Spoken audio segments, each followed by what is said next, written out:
Tamil matrimony இலவச door step service மற்றும் WhatsApp மூலம் வரன்களின் தகவல்கள் வழங்குறாங்க. உடனே கால் பண்ணுங்க. ப்ரோ, நம்ம நிறைய விருதுகள் கொடுக்குறோம். ஆனா நம்ம விருது வாங்கணும்னா என்ன பண்ணணுங்கிறத இன்னைக்கு தான் கத்துக்கிட்டேன். அப்படி என்ன கத்துக்கிட்டீங்க? என்ன அப்படின்னா, கடுமையா உழைக்கணும், 3 மணி நேரம் மட்டும்தான் தூங்கணும். அதுதான் அந்த சீக்ரெட் ஆஃப்.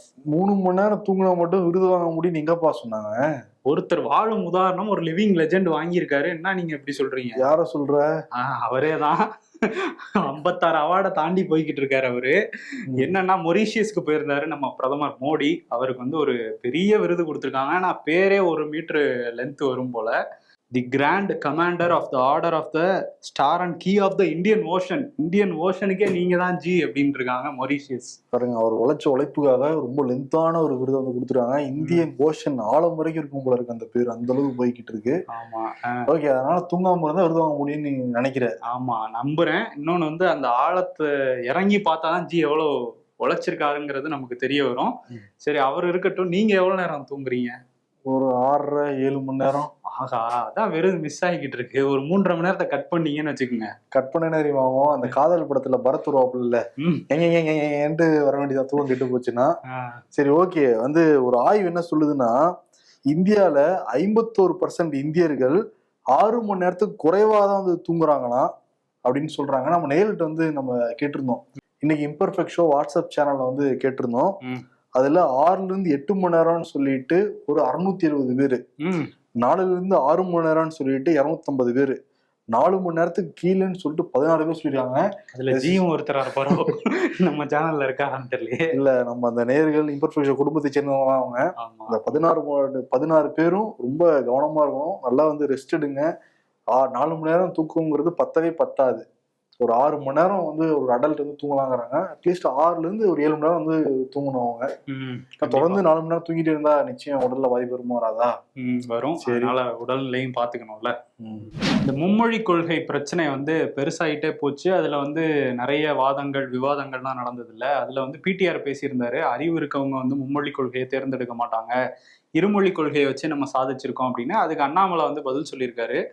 அவரோட மகன்களே வந்து மும்மொழி கொள்கையில தான் படிச்சிருக்காங்க அப்படின்னு அவர் வந்து சொல்ல, அதை வந்து மறுத்திருக்காரு அமைச்சர் பிடிஆர் பழனிவேல் தியாகராஜன். அவர் என்ன சொல்றாருன்னா, இங்கே சில பேர் வந்து சொல்லிட்டு இருக்காங்க, அமைச்சர்கள் மகன்கள் எங்க படிக்கிறாங்கன்னு. 34 பேரோட பிள்ளைகள் எங்க படிக்கிறாங்கன்னு பாக்குறத விட்டுட்டு 8 கோடி மக்களுக்கான கல்வி திட்டம் எப்படி இருக்குங்கிறதான் பார்க்கணும் அப்படின்னு சொல்லியிருக்காரு. என்னோட 2 மகன்கள் பழனி, வேல் 2 பேருமே வந்து ஸ்கூல் ஃபுல்லாவே இந்த இருமொழி கொள்கையை தான் பின்பற்றி இருக்காங்க அப்படின்னு அவர் சொல்லியிருக்காரு.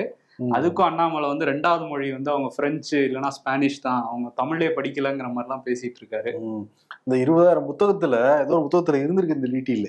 இதெல்லாம் புக்ல போடுறாங்க இருக்குல்ல, லண்டன்ல படிச்சுட்டு வந்திருக்கோம்ல, இன்னும் இருக்காதா? அதான் அடுத்து சொல்லிக்கிட்டு இருக்காரு, குற்றச்சாட்டு வந்து வச்சுக்கிட்டு இருக்காரு.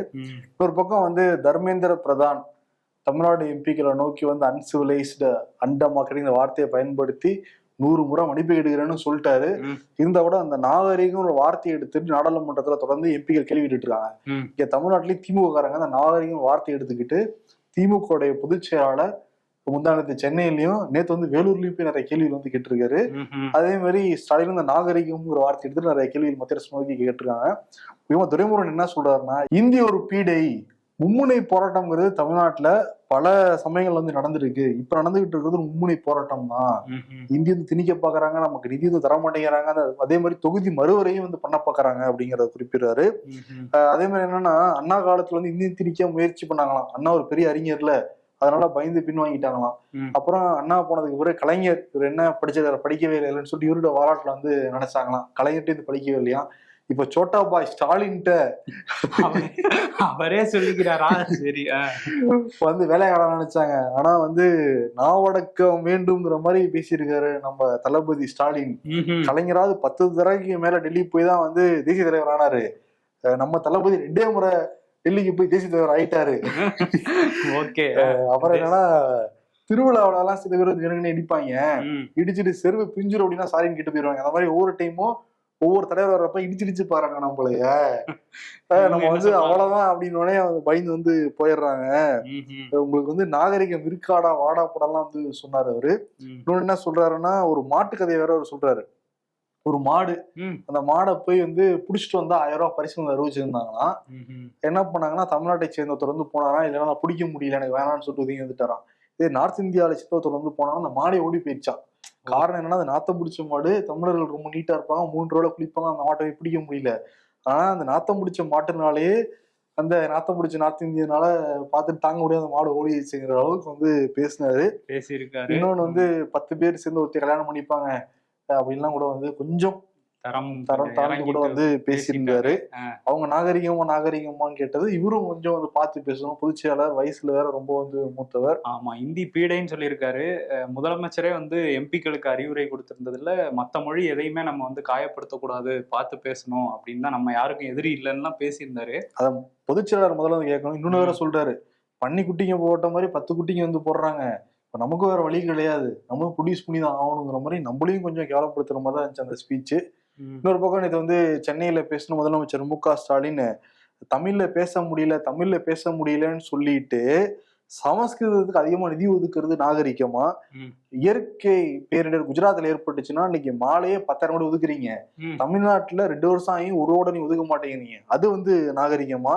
எய்ம்ஸ் அறிவிச்சுட்டு அறிவிப்பு மட்டும் வெளியிட்டு இருக்கீங்க, அது வந்து கட்டாம இருக்கிறது, அது வந்து நாகரிகமா? அநாகரிகத்தின் அடையாளமே வந்து நீங்க தான். நம்ம எம்பிக்களுடைய கர்ஜனையை பார்த்துட்டு 1/2 மணி நேரத்துல வந்து மன்னிப்பு கேட்டு இருக்காரு. என்னுடைய போர் குணத்தை தாங்கவே முடியல, அதனாலதான் எம்பிகளோட எண்ணிக்கை குறைக்க பாக்குறாங்க அவங்க அப்படின்னு குற்றம் சாட்டியிருக்காரு. நாகரிகமா நிறைய கேள்வி வந்து கேட்டிருக்காரு. ஆமா, அது மட்டும் இல்லாம நிதியமைச்சர் நிர்மலா சீதாராமன் என்ன சொல்லியிருந்தாங்கன்னா, நாகரிகம் பத்திலாம் அவங்க பேசுறாங்க, தமிழ்ல வந்து காட்டு மிராண்டின்னு சொன்னவரோட படத்தை இவங்க எல்லாரும் மாட்டி வச்சு அவரை போட்டுக்கிட்டு இருக்காங்க அப்படின்னு பெரியாரை வந்து சீண்டி இருந்தாங்க நாடாளுமன்றத்துல. அதுக்கு திமுக எம்பி கனிமொழி அவங்க வந்து என்ன சொல்றாங்கன்னா, இந்த மாதிரி அவர் வந்து எங்க மேல உள்ள அக்கறையில, தமிழ் மொழி மேல உள்ள அக்கறையில அவர் சொன்னாரு, அதை அவமானப்படுத்தணும் அப்படின்னு சொல்லல, நீங்க வந்து அவமானப்படுத்தணும்னு சொல்றீங்க, அது வேற கான்டெக்ட், இது வேற கான்டெக்ட்ங்கிற மாதிரி அவங்க ஒரு பதில் கொடுத்திருக்காங்க. அதான் பெத்தவங்க குழந்தைங்களை பத்தி உருப்பிட மாட்டேன்னு சொல்றது வேற, ஆனா வேற ஒருத்தவங்க நம்ம குழந்தைய பத்தி சொல்றது வேற அப்படின்னு சொல்லியிருக்காங்க. தமிழ்நாடு பொருளாதார ஆய்வறிக்கையை முதலமைச்சர் மு.க. ஸ்டாலின் இன்னைக்கு வந்து வெளியிட்டு இருக்காரு. பக்கத்துல திட்டக்குழு உறுப்பினர், தலைமைச் செயலாளர், துணை முதல்வர் எல்லாருமே வந்து இருந்திருக்காங்க. அதுல முக்கியமான பாயிண்ட்ஸ் எல்லாம் சொல்லுவோம். நாளைக்கு வந்து தமிழ்நாடு சட்டமன்றத்துல தமிழ்நாடு பட்ஜெட் தாக்கல் பண்ண போறாங்க. இதுல என்ன சொல்றாங்கன்னா, இந்திய பொருளாதார வளர்ச்சி 2022-2023 நிதியாண்டுல 7.61 இருந்திருக்கு. 2023-2024 நிதியாண்டுல 9.19 இருந்திருக்கு. 2024-2025 நிதியாண்டுல இந்தியாவுடைய பொருளாதார வளர்ச்சி 6.48 வந்து இருந்திருக்கு. இதே 2021-2022 காலகட்டத்துல தமிழ்நாடுடைய பொருளாதார வளர்ச்சி 8% மேல இருந்திருக்கு. அதை தொடர்ந்து தக்க வச்சிருந்திருக்காங்களாம். 2024-2025லயும் 8% மேலான வளர்ச்சி தொடர்ந்து தக்க வச்சிருக்கு அப்படிங்கறத எதிர்பார்க்கறதா வந்து குறிப்பிட்டிருக்காங்க. அதே மாதிரி 2023-2024 நிதியாண்டுல தேசிய மொத்த உள்நாட்டு உற்பத்தியில அந்த ஜிடிபியில தமிழ்நாடோட பங்கு மட்டும் 9.21%ங்கிறாங்க. கிட்டத்தட்ட 10% தமிழ்நாடு மட்டுமே பங்களிச்சிருக்கிறத அதுல சொல்லியிருக்காங்க. ஆமா, அதே மாதிரி வந்து தேசிய அளவுல தனிநபர் வருமானத்தோட சராசரிங்கிறத விட நம்ம தமிழ்நாட்டு சராசரி 1.64 மடங்கு அதிகம்னு சொல்லியிருக்காங்க. அதுல வந்து தனிநபர் வருமான சராசரி எவ்வளவு சொல்றாங்க தமிழ்நாட்டுக்குன்னா 2.78 லட்சம் அப்படின்னு சொல்லியிருக்காங்க. அந்நிய நேரடி முதலீடு அப்படிங்கிறது 5,909 கோடியில இருந்து 20,157 கோடியாக அதிகரித்திருக்கு அப்படின்னு சொல்றாங்க டிஎம்கே ஆட்சியில. இதெல்லாம் வந்து சொல்லி முதல் முறையா ஒரு பொருளாதார அறிக்கையை வந்து தமிழ்நாடு அரசு பட்ஜெட்டுக்கு முன்னாடி தாக்கல் பண்ணியிருக்காங்க. அதே மாதிரி அந்த தமிழ்நாடு பட்ஜெட்டுக்கான லோகோவையும் வந்து மாத்திருக்காங்க. லோகோல என்ன முக்கியமா மாத்திருக்காங்கன்னா, அந்த தேவனகிரி ஸ்கிரிப்ட்ல அந்த ரூபா அப்படிங்கிறதா இந்தியா முழுக்க இந்த பட்ஜெட்ல எல்லாம் வந்து போடுவாங்க, அந்த சிம்பிள் தான், அதை வந்து ரூ அப்படின்னு தமிழ்ல மாத்திருக்காங்க. ஸோ மொழி பிரச்சனை இதெல்லாம் போயிட்டு இருக்க சமயத்துல அந்த ரூன் மாத்திருக்கிறது தேசிய அளவுல மிகப்பெரிய கவனத்தை தமிழ்நாட்டு பக்கம் திருப்பி இருக்கு. இந்த பட்ஜெட் வந்து எல்லோருக்கும் இல்லாம கான்செப்ட்ல அறிவிக்க போறதா அதோடைய லோகோ வந்து அமைஞ்சிருக்கு. வாக்குறுதியும் அப்படிதான் கொடுத்தாங்க ஸ்டார்டிங். ஆமா, நிறைய வாக்குறுதி கொடுத்தாங்களே. ஓல்டு பென்ஷன் ஸ்கீம் இருக்கு, அதே மாதிரி மாணவர்கள் வாங்கின அந்த கல்வி கட்டணம் ரத்து பண்றேன்னு சொல்லியிருந்தாங்க. அதே மாதிரி மாற்றுத்திறனாளிகளுக்கு நிறைய சலுகைகள் கொடுக்க போறதா சொல்லியிருந்தாங்க. ஆசிரியரை நியமிக்க போறதா சொல்லியிருந்தாங்க. பெர்மனண்டா நிறைய இருக்கு. இதுல காலி பணியிடங்களை வந்து எல்லாரையும் நிரப்புறோம்னு சொல்லியிருந்தாங்க. இப்ப எல்லோருக்கும் எல்லாம்ங்கிறதுனால எல்லாருக்குமே இதுல கவர் ஆயிடும்னு நினைக்கிறேன். பார்க்க எதிர்பார்ப்பு இருக்கு, மக்கள்கிட்டையும் சரி அரசாங்க ஊழியர்கள்ட்டையும் சரி எல்லாருக்குமே எதிர்பார்ப்பு இருக்கு. ஏன்னா திமுக இந்த ஆட்சி காலத்துல கொடுக்க போற கடைசி பட்ஜெட் அப்படிங்கிறதுனால இதை, ஏன்னா அடுத்த வருஷம் இடைக்கால பட்ஜெட் தான் வந்து போட முடியும், முழு பட்ஜெட் வந்து போட முடியாது. எல்லாத்தையும் பூர்த்தி செய்யறமா இருக்குமா, எல்லாரோட எதிர்பார்ப்பும் நிறைவேற்றுவாங்களா அப்படிங்கறத நாளைக்கு வந்து தெரிஞ்சிடும். தமிழோட கடன் என்னங்கிறதையும் கரெக்டான எக்ஸாக்டான புள்ளி வரும் நாளைக்கு வந்து தெரியும். இதுல ஹைலைட்டா இதுதானே இந்த ஆட்சி காலத்தோட கடைசி பட்ஜெட். இவ்வளவு 4 பட்ஜெட் போட்டாங்க, அப்பெல்லாம் வந்து பண்ணாத ஒரு விஷயத்த இப்ப பண்ணிருக்காங்க. லைவ் போடுறாங்களா, அங்கங்க மேட்ச் எல்லாம் லைவ் போட்டாங்கல்ல, அந்த மாதிரி தமிழ்நாடு பட்ஜெட்டை சென்னை மாநகராட்சி வந்து லைவ் பண்றாங்க. சென்னை சென்ட்ரல், அதே மாதிரி அண்ணா நகர் டவர் பார்க்கு, இங்க கிண்டி அந்த கத்திப்பாரா அர்பன் ஸ்கொயர்னு ஒரு 100 இடத்துல வந்து லைவ் பண்ண போறாங்களாம். ஸோ லைவ்லயே வந்து பட்ஜெட் வாசிக்கிறத பார்க்கலான்னு இருக்காங்க. பட்ஜெட் மட்டும் கிடையாது, நீங்க லைவ்ல 100 இடங்கள்ல போடாட்டியும் பரவாயில்ல, சட்டமன்றத்தில் நடக்கிறத முழுசா வந்து காட்டணும். ஏன்னா பிஜேபி கூட எதிர்கட்சிகள் பேசுறப்ப உங்களை போக்கஸ் வைக்கிறாங்க, காட்டுறாங்க. இவங்க என்ன பண்றாங்க, எதிர்கட்சிகள் பேசுறப்ப ஒண்ணு கட் பண்ணிடுறாங்க. அவங்க பேசுறப்ப சபாநாயகர் மட்டும் தான் வேற தெரிகிறாரு. எடப்பாடி குரல் கேட்கும், ஆனா சபாநாயகர் தெரிவாரு. சோ இந்த சைடு உள்ள கேமராவை கொஞ்சம் இந்த வாட்டியா சரி பண்றாங்க, கொஞ்சம் ஆன் பண்ணி விடுங்க. அது பட்ஜெட்டை ஃபுல்லா மக்களுக்கு டெலிகாஸ்ட் பண்ணி விடுங்க. இந்த பட்ஜெட்டை நீங்க மட்டும் பாத்தீங்களா, நாங்க எவ்வளவு பண்ணிருக்கோங்கிறத காட்டுறதுக்கு 100 இடங்களை காட்டிட்டு அதை கட் பண்ணிட்டு போறத பிரோஜனம் வந்து கிடையாது. சரி, எடப்பாடி பழனிசாமி ஆரம்பிச்சுட்டாரு நேத்து. அவருக்கும் வருது இல்ல 2026 சவாலுக்கு ரெடியான்னு சொல்லிட்டு முதலமைச்சரே வந்து நோக்கி கேட்கிறாரு. அரசின் திட்டங்களை குறித்து நேரடியாக விவாதிக்க தயாரா, தனிப்பட்ட முறையில் நான் ரெடிங்கிறாரு எடப்பாடி பழனிசாமி. சட்டமன்றத்தோட அவர் வந்து பேசலாம், சட்டமன்றத்துல தனிப்பட்ட முறையில கூட வந்து நேரடியா நிறைய கேள்வி விவாதிக்கலாம். அதுக்குன்னு அவைக்கு ஒரு மாண்பு இருக்கும், இதெல்லாம் இருக்கும். நீங்க 1 to 1 வாங்க, ஒரு ஸ்டேஜ் போடுவோங்கிற மாதிரி கூப்பிட்டு வெளியில பேசலாம். அந்த மாண்போட தான் நம்ம பேசணும். ஏன்னா முதலமைச்சர் எதிர்கட்சி தலைவர்ல வெளியில பேசினோட மாண்பு இல்லாம பேசலாமா? அவங்க அரசியல் விஷயங்கள்லாம் பேச முடியாதுல்ல, கட்சியில உள்ள பிரச்சனை எல்லாம் எடுத்து பேசுவாங்கல்ல. அதான் என்னன்னா, டெல்லியில போய் அடகு வச்சுட்டாரு முதலமைச்சர் மு க ஸ்டாலின். வந்து இந்தி திணிப்பு காலத்துல காங்கிரஸ் இந்திய வந்து திணிச்சாங்க. இப்ப அவங்க கூட வந்து டைப் போட்டுக்கிட்டு மக்கள்கிட்ட வந்து நாடகம் வந்து ஆடுறாங்க. அதே மாதிரி இந்த PM ஸ்ரீ கல்வி திட்டத்திலயுமே முதல்ல கையெழுத்து போறேன்னு சொல்லிட்டு ஏமாத்துறாங்க மக்கள் கிட்ட. அது விளக்கெல்லாம் கொடுத்தாச்சு, படிச்சும் பார்த்தாச்சு. அவர் படிக்கல போல எடப்பாடி. கம்பராமாயணம் எழுதி சைக்கிள் கம்பராயணம் மட்டும் தான் படிப்பாரான்னு தெரியல, அறிக்கையும் கொஞ்சம் படிக்கணும். அதே மாதிரி நீட்டுங்கிற சொல்லே தமிழ்நாட்டுக்கு இந்தியாவை அறிமுகப்படுத்தினது திமுக காங்கிரஸ் ஆட்சி காலத்துலதான். இதெல்லாம் மக்கள் இருந்தவங்க வந்து மறைக்கிறாங்க. தமிழ்நாடு மாடல் ஆட்சியில தான் அவரோட ஆட்சி, தமிழ்நாடு மாடல் ஆட்சிங்கிறாங்க. ஜெயலலிதா ஆட்சி அவரோட ஆட்சியும். அந்த காலகட்டத்துல நாங்க பண்ண சாதனையினாலதான் இப்ப தமிழ்நாட்டில் எல்லா இடங்களையும் நம்பர் ஒன்னா வருது. ஆனா அது வந்து அவங்க பேர் எடுத்துட்டு போறாங்க. இது வந்து விளம்பர மாடல் ஆட்சிங்கிறதையும் சொல்லியிருக்காரு. தனிப்பட்ட முறையில விவாதத்துக்கு நான் ரெடிங்கிறதையும் குறிப்பிட்டிருக்காரு. ஆமா, இந்தி திணிப்புக்கு எதிராக ரயிலே வராத தண்டவாளத்தெல்லாம் தலை வச்சாங்கன்னா கூட அந்த அறிக்கையில கொடுத்திருக்காரு. சோ இவராவது சொன்னதுக்கு எதிர்த்தரப்புல இருந்து வாங்க 1 to 1 வருவாங்களா? ஏன்னா எல்லாரும் விவாதத்துக்கு கூப்பிடுவாங்க, யாரும் வரமாட்டாங்க. இப்போ இவர் கூப்பிட்டுருக்காரு. சரி, பட்ஜெட் நாளைக்கு வருது பார்ப்போம். அதே மாதிரி புதுச்சேரியிலையும் பட்ஜெட்டை வந்து தாக்கல் பண்ணியிருக்காங்க. நிதித்துறையை ரங்கசாமியை கையில் வச்சிருக்கனால முதல்வர் அவரே வந்து தாக்கல் பண்ணியிருக்காரு. அதுல என்ன சொல்லியிருக்காரு அப்படின்னா, 1000 ரூபாய் மகளிர் உரிமை தொகை கொடுத்துட்டு இருந்தாங்க, அதை 2500 ரூபாயா உயர்த்துறோம் அப்படிங்கிறத அறிவிச்சிருக்காரு. இன்னொரு பக்கம் மாணவர்களுக்கு இங்க தமிழ்நாட்டுல இந்த அரசு பள்ளியில படிச்ச மாணவர்கள் காலேஜ் போகும்போது 1000 ரூபாய் அந்த திட்டம் இருக்குல்ல, அதை வந்து அங்கேயும் நாங்க கொண்டு வரோம் அப்படிங்கிறத அமல்படுத்தியிருக்காங்க. ஓகே, மகளிர் உரிமை தொகையை பாண்டிச்சேரி கொடுக்க ஆரம்பிக்கிறாங்க. இந்த டெல்லியில நாங்க ஆட்சிக்கு பிடிச்ச உடனே மார்ச் 8ல இருந்து கொடுப்போம் அப்படின்னாரு மோடி. மார்ச் 8ன்னு சொன்னாரு, எந்த வருஷம்னு சொல்லல. அது அப்புறம் பாத்துக்கோன்னு விட்டுட்டு கிளம்பிட்டாரா பாரின்னு. இன்னொரு பக்கம் கன்சியூமர் பிரைஸ் இண்டெக்ஸ், அந்த CPIன்னு சொல்லக்கூடிய அந்த இன்ஃபிளேஷன் தரவு வந்து வெளியாயிருக்கு. பிப்ரவரி மாசத்துக்கு 3.61, ரொம்ப கம்மியா தான் இன்ஃபிளேஷன் வந்திருக்கு. ஜனவரி மாசத்துல வந்து 4.26 இருந்தது, இப்போ 3.61 தான், கொஞ்சம் தான் வந்து அதிகமாக இருக்கு. அதே மாதிரி ஃபுட் அண்ட் பெவரேஜ் இன்ஃபிளேஷன் பார்க்குறப்ப பிப்ரவரி மாசத்துல 3.84 தான் இருந்திருக்கு. இது ஜனவரி மாசம் பார்க்குறப்ப 5.68 வந்து இருந்திருக்கு. இப்போ காய்கறிகள் எல்லாம் கொஞ்சம் கம்மியா இருக்கு. தக்காளி எல்லாம் வாங்கி போட்டு நிறைய வச்சுக்கலாம், ஒரு 2 மாசம் ஸ்டோரேஜ் பண்ணிக்கலாம். அழுகி போயிருமே. இல்ல, அது தக்காளியா வச்சுதான் கம்மியாகும். தக்காளி பச்சடி, இந்த தக்காளி சட்னி, இந்த மாதிரிலாம் சொன்னிச்சுக்கோ, ஸ்டோரேஜ் பண்ணிக்கலாம். தக்காளி தொக்கு எவ்வளவு நாள் ஃப்ரிட்ஜ்ல வச்சு சாப்பிடுறது. 3 கோடி ஸ்மார்ட் மீட்டர் வாங்குறதுக்கு தமிழ்நாடு மின் பகிர்மான கழகம் ஒப்பந்த புள்ளி இந்த டெண்டர் வந்து கூறியிருக்காங்க. ஏற்கனவே அதானி குழுமம் தான் டெண்டர்லாம் எடுத்திருந்தாங்க, சர்ச்சை ரத்தெல்லாம் செய்யப்பட்டிருக்கு. இப்ப அடுத்த 1 மாசம் டெண்டரோட போறதா சொல்றாங்க. அம்பானி குழுமத்துக்கு சொல்றாங்களா? அவர் இதெல்லாம் பண்றது இல்லைன்னு நினைக்கிறேன். எவ்வளவுனா 20,000 கோடியில 3 கோடி ஸ்மார்ட் மீட்டர். ரொம்ப கவனமா கையாளணும், ஏன்னா EDR பாத்துக்கிட்டே இருப்பாங்க. அதுல ஏதாவது பண்ணாங்கன்னு வச்சுக்குவேன். இப்ப யாரு மின்சாரத்துறை அமைச்சரு? பத்ரோ பாலாஜி. ஐயோ, செந்தில் பாலாஜியா? அவரே தான். ஸோ அதனால ஏற்கனவே அவர் ரவுண்ட் அடிச்சுக்கிட்டு இருக்காங்க. இதுல என்ன பண்றாருன்னு பார்ப்போம். இன்னொரு பக்கம் என்னன்னா, இந்த சென்னையில வந்து நிறைய பேர் கார்லாம் வாங்குறாங்க, ஆனா பார்க்கிங் ஃபெசிலிட்டி இருக்க மாட்டேங்குது. ரூட் நிப்பாட்டிட்டு போயிடுறாங்களே. அதனால தமிழ்நாடு அரசு போக்குவரத்து ஆணையம் பரிந்துரை பண்ணிருக்காங்களாம். இனிமேட்டு சென்னையில ஏதாவது கார் வாங்கணும் அப்படின்னா பார்க்கிங் ஃபெசிலிட்டி இருக்குன்னு சொல்ற அந்த ஆவணம் எல்லாம் கொடுக்கணுமா. அது கொடுத்தா மட்டும் தான் கார் வாங்க முடியும்னு பரிந்துரை பண்ணிருக்காங்களாம். நடைமுறைப்படுத்தினாங்கன்னா சென்னையில அந்த கார் வாங்குறது கொஞ்சம் கம்மியாகும் சொல்றாங்க. அதுக்காக ஒரு பிளான் பண்றாங்க போல. கார் பிளான் பண்ணுவாங்க அதிகாரிகள், சில அதிகாரிகள். ஓகே, நம்ம வந்து டப்புவா பார்க்க வேண்டிய நேரம் வந்துருச்சு. இது முக்கியமான பேப்பர் இருந்தா நீங்க வாங்கிக்கலாம், பார்க்கிங் கூட இருக்கணும் இல்ல. இன்னொன்னு ரோட்ல பார்க் பண்றதுனால ரோடு போடுறதும் சிரமமா இருக்குல்ல. இப்படி போட்டு போயிடறாங்க அந்த கார் இல்லாத இடத்துல மட்டும். இப்போ சொல்லியிருக்காங்க, பார்ப்போம்.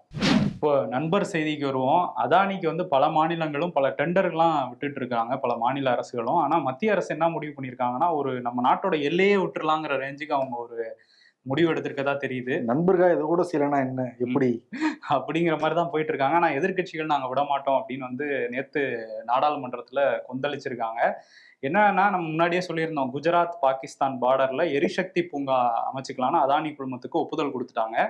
அது நேத்து வந்து மணிஷ் திவாரி காங்கிரஸ் எம்பி வந்து கேள்வி அனுப்புறாரு. இது தேசிய பாதுகாப்புக்கே பெரிய பிரச்சனை. அங்க உள்ள எல்லை ராணுவ வீரர்கள்லாம் அனுப்பிச்சுட்டு அந்த இடத்த அவர் கொடுத்தீங்கன்னா என்ன பாதுகாப்பு இருக்கும்னு கேட்க, அதுக்கு பிரகலாத் ஜோஷி மத்திய அமைச்சர் அவர் என்ன சொல்றாருன்னா, மத்திய மாநில பாதுகாப்பு நிறுவனங்கள் எல்லாத்துட்டையும் நாங்க ஒப்புதல்லாம் வாங்கிட்டு தான் இந்த அனுமதி கொடுத்துருக்கோம், பாதுகாப்பான முறையில தான் நடக்குதுன்னு சொன்னாரு.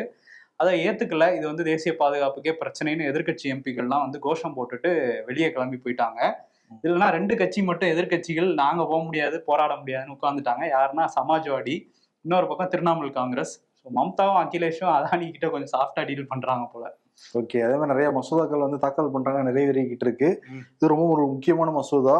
எண்ணெய் வயல்கள் திருத்த மசோதா மக்களவையில் வந்து தாக்கல் செஞ்சிருக்காங்க.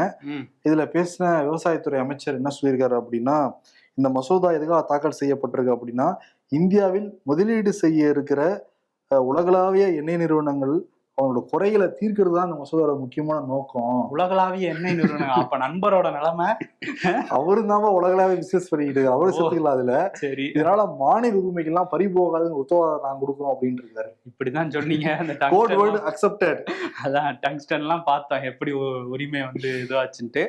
சரி, இன்னொரு மசோதாவும் இன்ட்ரடியூஸ் பண்ணியிருக்காங்க பார்லிமெண்ட்ல. என்னன்னா, நியூ இமிகிரேஷன் பில். அதாவது நிறைய இல்லீகல் இமிகிரண்ட்ஸ் வந்து உள்ள வராங்க இந்தியாவுக்குள்ள, அவங்கள எப்படி வெளியேற்றுறது. அதே மாதிரி வெளிநாட்டுல இருந்து நிறைய பேர் விசாலாம் வாங்கிட்டு வராங்க, விசா முடிஞ்சும் இங்க தங்கிட்டு இருக்காங்க. சில பேர் காரணமே இல்லாம இங்க ரொம்ப நாள் தங்கிட்டு இருக்காங்க. இவங்கெல்லாம் கண்காணிக்கிறதுக்கும் இந்த மசோதா வந்து எளிதாக்குது அந்த நடைமுறையெல்லாம் சொல்றாங்க. ஸோ இதுல வந்து விசாலாம் முடிஞ்சு நிறைய பேர் இங்க தங்கிட்டு இருந்தாங்கன்னா அவங்கலாம் வந்து 3 லட்சம் அபராதம், 3 ஆண்டுகள் சிறை, இந்த மாதிரி கடுமையான தண்டனைகளும் இந்த மசோதாக்குள்ள சொல்லியிருக்காங்களாம்.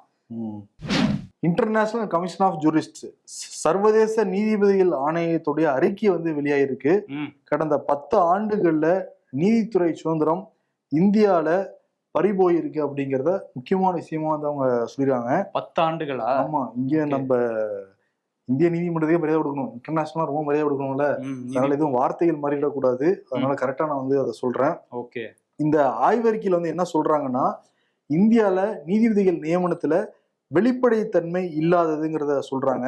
அவங்களோட ஓய்வுக்கு பின்னும் அரசியல் பதவிகள் வந்து கொடுக்கறது நீதித்துறை சுதந்திரத்தை பல வகையில பாதிக்குது, சிக்கல்களை வந்து ஏற்படுத்துதுங்கிறத சொல்றாங்க. தகுதி, திறன், அனுபவம் மற்றும் நேர்மை போன்ற புறநிலை அளவுகோல் அடிப்படையில தேர்ந்தெடுக்காம, ஒரு வெளிப்படைத்தன்மை இல்லாம, பாதுகாப்பு நடைமுறை இல்லாம பல வழிகள்ல நீதிபதி நியமனங்கள் வந்து நடைபெறுதுங்கிறத குறிப்பிட்டிருக்காங்க. கொலீஜியம் பரிந்துரைச்சாங்கன்னா அதை வந்து இந்திய அரசாங்கம் வீட்டோ அதிகாரத்தை பயன்படுத்தி நிராகரிச்சுக்கிட்டு அவங்க வந்து நியமனம் பண்றாங்க. இது வந்து நீதித்துறையை ஒரு கேள்விக்குள்ளாகுங்கிறத குறிப்பிடுறாங்க. நீதிபதிகள் ஓய்வு பெற்ற உடனேயே பல்வேறு பதவிகளை வழங்குறது, அவங்க பதவி வந்து ஆசையை காட்டி தீர்ப்பு வந்து வாங்குறது எல்லாமே நீதித்துறைக்கு ஒரு பெரிய சிக்கல் தான் அப்படிங்கிறத குறிப்பிட்டிருக்காங்க.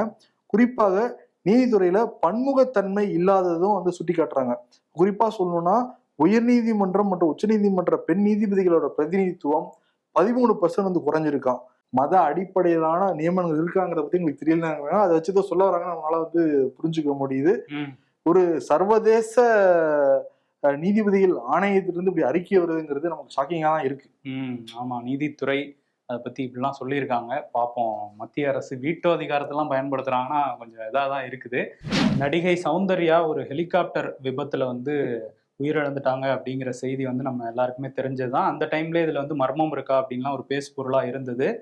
இப்போ வந்து சிட்டி மல்லு அப்படிங்கிற ஒருத்தர் வந்து ஒரு புகார் கடிதம் வந்து அரசுக்கெல்லாம் எழுதியிருக்காரு. அவர் என்ன சொல்றாருன்னா, மோகன் பாபு நடிகர், தெலுங்கு நடிகர் மோகன் பாபு வந்து 6 ஏக்கர் நிலம் சௌந்தர்யாவோட நிலத்தை வாங்கலான்னு பார்த்தாரு. ஆனா அவங்க குடும்பம் வந்து அதை தர மறுத்ததுனால திட்டமிட்டு வந்து கொலை பண்ணிட்டு இது ஒரு விபத்துங்கிற மாதிரி அவர் ஜோடிச்சிட்டாரு அப்படின்னு சொல்லியிருக்காரு. ஒரு புகார் கடிதத்துல சொல்லியிருக்காரு. இப்போ சௌந்தர்யாவோட கணவர் ரகு வந்து அதை மறுத்திருக்காரு. அப்படிலாம் கிடையாது, மோகன் பாபு வந்து எங்களுக்கு ஒரு நல்ல நண்பர், அவர் அப்படிலாம் எந்த விஷயத்துலயும் ஈடுபடல, நிலத்தெல்லாம் ஆக்கிரமிக்கல அப்படிங்கிற மாதிரி அவர் சொல்றாரு. ஏற்கனவே மோகன் பாபுக்கும் அவர் பையனுக்கும் வேற ஒரு பஞ்சாயத்து போயிட்டு இருக்கு, சொத்து பிரச்சனை. இந்த நேரத்துல அவர் பேர் இதுலயும் அடிபட்டது.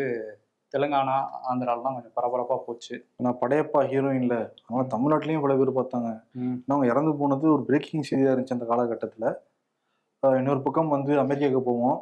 அமெரிக்காவுடைய துணை அதிபர் ஜேடி வான்ஸ் இந்தியா வர போறாரு இந்த மாசம் இறுதியில.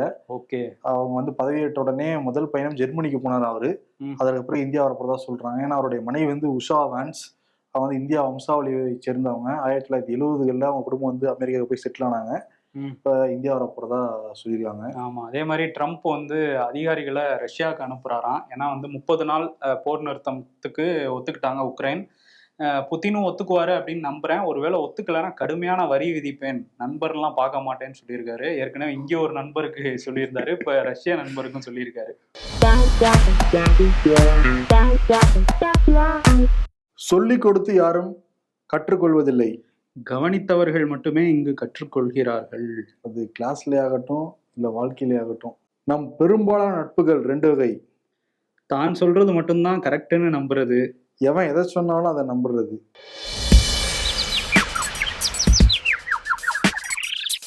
பெண்களுக்கு எதிரான குற்றங்கள் மன்னிக்க முடியாத துரோகம் எடப்பாடி பழனிசாமி. அப்ப சின்னம்மாவுக்கு எதிரான துரோகம் மன்னிக்க முடியாத குற்றம்னு சொல்லுங்க. மும்மொழி கொள்கையை எதிர்ப்பவர்கள் வீட்டின் முன்பு உண்ணாவிரதம் இருப்பேன், எச் ராஜா. அப்புறம் பேச்சு மாறக்கூடாது, நிறைய வீடு இருக்குன்றாங்க போல. அரசியல்ல இதெல்லாம் சாதாரணமாப்பா. தமிழ்நாடு பொருளாதார ஆய்வறிக்கை வந்து வெளியிட்டிருக்காங்க. நாளைக்கு வந்து பட்ஜெட் தாக்கல் பண்ண போறாங்க. நிறைய எதிர்பார்ப்புகள் எல்லாமே இருக்கு. நாளைக்கு முடிஞ்சா கொஞ்சம் ஸ்பெஷலா நிறைய டைம் எடுத்து கூட பட்ஜெட் பத்தி நம்ம வந்து பேசலாம். இன்னைக்கு வந்து எடப்பாடி பழனிசாமிக்கு ஸ்டாலின் கொடுத்துடலாம். எடப்பாடி பழனிசாமி தனியா களத்துக்கு வந்து விவாதிக்க நான் ரெடி, ஸ்டாலின் ரெடியான்னு வந்து கேட்டிருக்காரு. அவரும் ரெடி தான். நாளைக்கு சட்டமன்றத்தில் போனா 2 பேரும் பேசிக்கலாம். அது அவரோட வசனம் தான், நான் ரெடி நீங்க ரெடியா அப்படின்னு 2021 கேட்டாரு. அதான் இப்ப என்னன்னா அந்த சங்கீத வித்வான்கள்லாம் மாறி மாதிரி இங்க 2 அடிச்சா அங்க 2 அடிப்பாங்க பாத்திரிக்கா. கச்சேரிலாம், போட்டி கச்சேரிலாம் நடத்துவாங்க. அதான் சங்கீத ஸ்வரங்கள்ங்கிற மாதிரி இவரு வந்து கொடுத்துடலாம். ஓகே, கொடுத்துடலாம். ஆனா இந்த மாதிரி நடந்துச்சுன்னா ஒரு ஆரோக்கியமா இருக்கும், ரொம்ப நல்லா இருக்கும், இன்ட்ரெஸ்டிங்கா இருக்கும். அமெரிக்க தேர்தல நம்ம பார்த்தோம், ஜோ பைடனும் ட்ரம்ப்பும் பாக்குறப்ப யாரு ஒரு விஷயம் இருக்கு, யார் ரொம்ப தெளிவா இருக்கா, என்ன பேசுறாங்க, என்ன அவங்க ஐடியாலஜி எல்லாமே வெளிப்படையா தெரிஞ்சுக்க. ஐடியாலஜி என்ன, இன்னும் யார் பேப்பர் பார்க்காம பேசுறாங்க எல்லாமே தெரிஞ்சிடும் நமக்கு. அதனாலயே பேச மாட்டேங்கிறாங்க. இங்க வராத காரணமே அதானே அப்படிங்கிற மாதிரி இருக்கு. இது ஒரு சட்டத்தை போட்டுருந்தீங்க, மக்கள்கிட்ட வந்து பொது போடுறதே அவங்க தானே, எப்படி போடுவாங்களா, நம்மளே மாட்டிப்போம் வேணாங்கன்னு எஸ்கேப் போயிடுவாங்க. ஸோ சங்கீத ஸ்வரங்கள் நடந்தா நல்லா தான் இருக்கும். இருந்தாலும் நம்ம ஒரு கற்பனையா போட்டுக்கலாம். சங்கீத ஸ்வரங்கள் விருதை கொடுத்துட்டு விடைபெறுகிறோம். நன்றி.